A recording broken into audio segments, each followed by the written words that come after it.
Exosomes are small extracellular vesicles that are released from all cell types.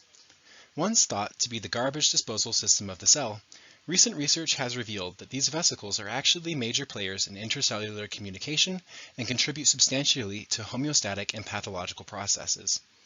In the central nervous system, exosomes help balance a complex relationship between neurons, glia, and microglia, though much of the foundational science behind their effects remains unstudied. Therefore, in vitro experiments have been pivotal to understanding how exosomes elicit their effects in healthy as well as neurodegenerative conditions.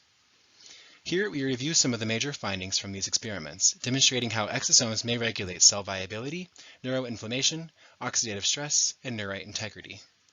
Our major finding is that the effects exosomes have on all of these processes depend on the type of cell the exosome originated from, as well as the condition that cell is in. Further research directions include the utilization of co-cultures and 3D organoids in order to better replicate biological conditions and improve reproducibility.